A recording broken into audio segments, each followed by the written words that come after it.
শেখ হাসিনা বিদেশ থেকে আসলে কিভাবে টেলিগ্রাম নিয়ে হাজির হতেন আপনার দেখতে, ওনাকে ফান দেওয়া হতো। মাননীয় প্রধানমন্ত্রী, আপনাকে কেন আপনার নোবেল পুরস্কার দেওয়া হচ্ছে না? রুকু সিস্টার কদম বুসি এবং টেলিগ্রাম নিয়ে সাংবাদিকতা করার কারণে সমাজকে ফেসিবাদের যে চর্চা হয়েছে, এটা সংবাদপত্রের ভূমিকা, ফুড স্টেটের ভূমিকা আমরা অস্বীকার করতে পারি না।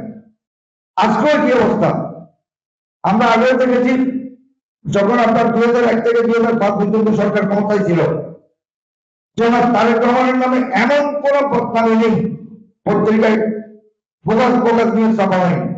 একটা বারের জন্য কিন্তু ওই কোন সংবাদপত্রের সম্পাদক কোন পত্রিকার বিরুদ্ধে ব্যবস্থা নেননি। বেগম জিয়ার বিরুদ্ধে এমন কোন কুৎসা ঘটনা করা হয়নি, সবগুলো প্রমাণিত হয়েছে ফোকাস গির্জা ভাই সাপ্লাই দেওয়া কবি।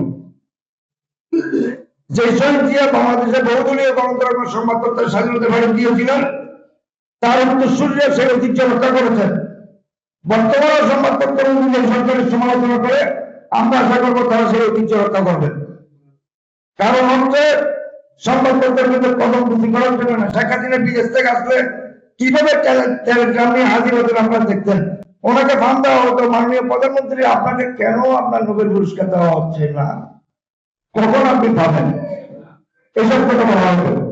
উনি একটু আগে বলছেন আমাদের শহীদ প্রেসিডেন্ট জিয়া বাইজিদ প্রস্তাবিত সাংবাদিকদের যে জায়গাটা দিয়েছেন ওনার দাম 1000 কোটি টাকা মিনিমাম এখন।